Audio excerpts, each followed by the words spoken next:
Today, we're looking at a Windows 11 clone built on Linux that looks so much like Windows that it can't possibly be legal. I'm not talking about the ones we know and love that give that Windows-like feel or appearance. I mean, it looks exactly like Windows 11. Let's get into it. I'm talking about Winux. Winux pitches itself as the ultimate Windows 11 alternative. It promises a seamless transition for Windows users, complete with the familiar interface, Copilot integration, and even Android app support. Sounds great, right? Almost too great. Because when something looks this much like Windows, smells this much like Windows, and even charges an activation fee for its pro features, we have to start asking some uncomfortable questions. First up, let's talk about the names. This project has been known as Linuxfx, then it was Wubuntu, and now Winux. Frequent rebranding can sometimes be a sign of innovation, but often it's an attempt to shed a previous reputation. Now let's talk about intellectual property. Winux goes to extraordinary lengths to mimic Windows 11. I'm not talking about just overlays and theme packs. Plenty of distros do that well, like Zorin OS 18, which I've featured on this channel. Zorin OS is designed to give you a Windows-like feel to help you transition from Windows to Linux. I support that. With Winux, we're talking about identical icons, the Windows boot screen. Literally, when you boot up, it shows the Windows 11 logo, not a Winux logo. They even use explicit branding of things like Copilot, which is a proprietary Microsoft AI. Microsoft is notoriously aggressive in protecting its trade dress and intellectual property. Could a paid distribution that so closely mirrors Windows 11 be legal? And what happens to you if Microsoft decides to drop the hammer on this project? This feels more like they're trying to convince you it's a Windows 11 replica. I imagine a shady PC builder selling computers online, calling it a Windows 11 machine. The average user who is new to Windows 11 may not know the difference. What other purpose would using the Windows logo at boot up serve? None that I can think of. Okay, I've talked enough. Let's take a look at it. I'm going to hop over here to their website and grab it. Just going to type Winux in my Google search box here, and it's the first one that pops up, with the question right below that from Reddit: is Winux legit? It's not. It's paid. I'm going to go ahead and click on that. 100% open source. We're going to talk about that later. I'm going to click on the download free, and it takes you to SourceForge, so they're not hosting their own download. That actually shows you here where they get that KDE Plasma look for Windows 11 icons and themes. They give you the links here to GitHub, and another one here to Ubuntu customization. I'm going to click on here and show you. See if so here's the Windows common themes that are used, but they take it to a different level. And this is what I would expect to kind of see. But what about the actual branding they use for the logo screen when they boot up, or Copilot in OneDrive? Okay, let's just download it. Looks like total download is 5.8 gigs, which is bigger than the average Linux download. We'll let that get finished. I'm not going to walk through the setup process of it because, again, I'm not recommending this. I just want to show it to you and get your thoughts on it. So I'm going to actually set it up on a virtual machine and then we'll boot from there. And now you get the Windows logo with Winux with Copilot branded at the bottom there. That actually took a minute to get to this logo. And here we are in Winux. And straight away, look at the start menu and icons at the bottom here, exactly like Windows 11. And it lets you pick a theme here, and these are Windows themes. Let's go with the dark theme. Okay, we'll keep that there. Come over here to System. Power Tools is not activated. Verify. Now this is the part that I question about being 100% open source, because watch what happens when I click on Power Tools is not activated and verify. Well, it brings up an enter a product key. I want you to notice here at the bottom where it says your device is communicating with the Power Tools servers. Please wait a few moments. This may take a few seconds. Right there is where you lose the open source visibility because you don't know where it's connecting to and what it's doing behind the scenes. Let's see what happens if we click on Buy License. Looks like the purchase price is $19.99 for this activation key, and we won't be doing that today. I'm going to close it out. And what even is Power Tools? What do we get? Let's look. Winux Power Tools activation, typically costing $35. Looks like it's $19.99 right now. Unlocks enhanced features for Winux Linuxfx operating systems, designed to make the Linux distribution look and function more like Windows 11. Key benefits include advanced system customization, a native Android subsystem, OneDrive integration, and enhanced support for .exe.msi files, basically running Windows files in Linux. Key benefits of activating Winux Power Tools: enhanced compatibility, we talked about that. Advanced customization, integration features, enables native OneDrive integration within the file manager and adds an Android subsystem with graphics acceleration. System Tools includes advanced security updates and enhanced functionality for the Copilot and ChatGPT subsystem. Support and licensing. The activation provides a lifetime professional key and removes the nag screen, according to the Winux OS website. But here's the thing. You can do all of those things in other Linux distros for free, if you know how to set them up and install it. Also, if you need that much support for Windows 11 functions like OneDrive, just use Windows 11. You're moving to Linux because you want the Linux experience, the privacy, the customization that comes along with it. I'm not going to pay to have Linux be Windows. Okay, you got your other standard stuff here. Let's see, customization, applications, apps and features, accounts, emails and accounts.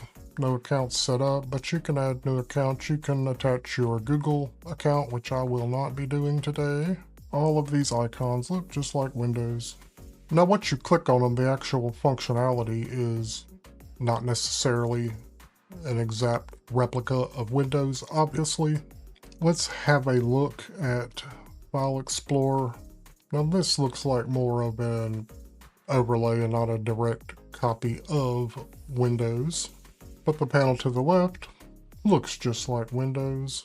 They even have Microsoft Edge, as you can see. I don't use Microsoft Edge on Windows. I'm certainly not going to use it in a Linux distro. Pictures, videos. Let's take a look at the Start menu. Man, that looks just like Windows 11. Let's go to All Apps. And here's where you start seeing a bit of the difference, because you're going to see non-Windows compatible apps here, although the icons look exactly the same. Device Manager, Discover, Google Chrome, Microsoft Calendar Online. Now here's where it's going to get into the Microsoft stuff, and notice everything is online. You're just using the web versions of these things. You can do that on any distro that has web access. You're not using these on your local computer. Now we get into more of the localized software suites like OnlyOffice. So if you wanted a local Office suite and didn't want to use Microsoft Online, they have OnlyOffice here pre-installed. The rest of this stuff is standard on any Linux distro, so I'm not going to go through all of it. I will give them that. It looks exactly like Windows 11. I'm going to click on Copilot and see what happens. Is it legal for Linux to use Microsoft branding like Copilot or the Windows logo at boot? Short answer, no. A project like Winux cannot legally use Microsoft's trademarks such as the Windows logo or the Copilot name without explicit permission from Microsoft. Microsoft's trademark rules are strict, and an unauthorized user can violate trademark laws and Microsoft's published guidelines. 1. Microsoft trademarks are protected.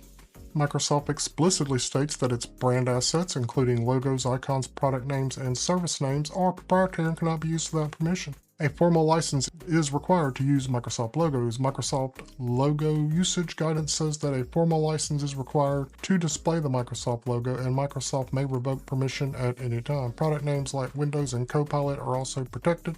Boot screens are especially sensitive. Using Microsoft branding at boot, like the Windows logo, Copilot logo, or Microsoft word marks, could mislead users into thinking the OS is made by Microsoft or endorsed by Microsoft. What is allowed? Create their own branding that does not resemble Microsoft's. They cannot use Microsoft logos.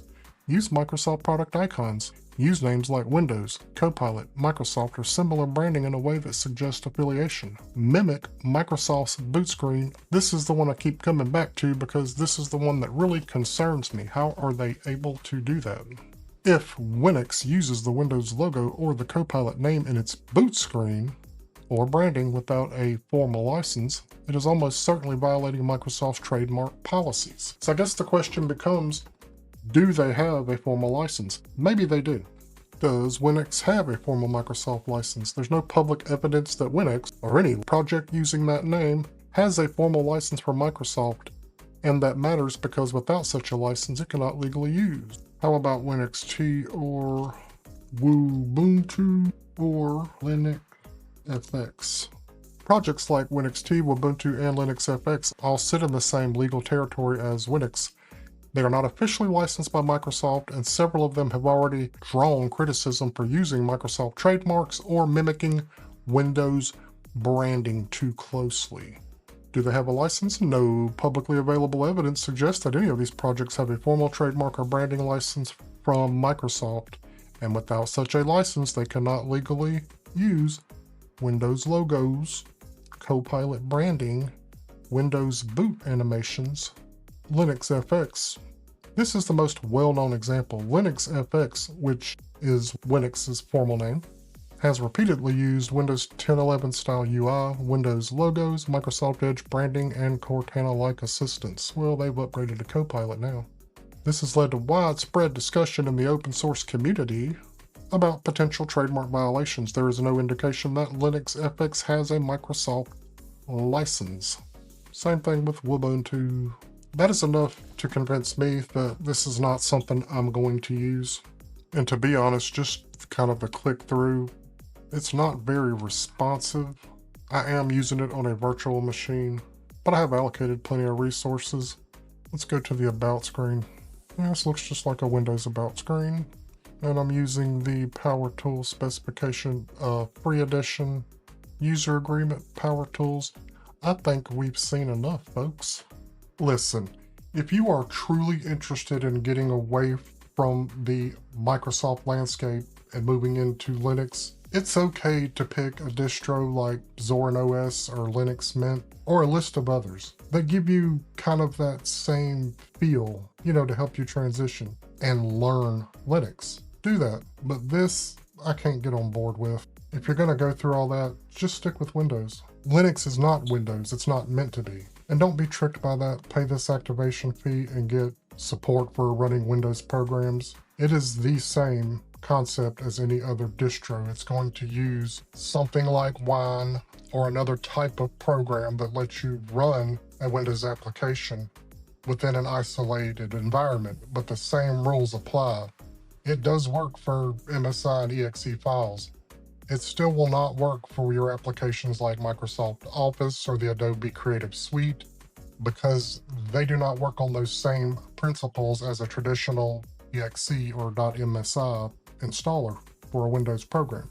They require constant connectivity to their servers. They're essentially running mostly in the cloud, with aspects of it running locally on your machine. And there's no trick to getting those to work locally on a Linux distro. Not yet anyway. I'm not recommending this one. Check it out if you want to. What are your thoughts? Drop me a comment below.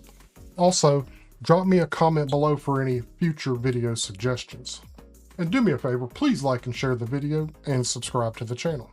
Subscribing to the channel really helps me grow the channel and get me to that 50,000 subscriber goal.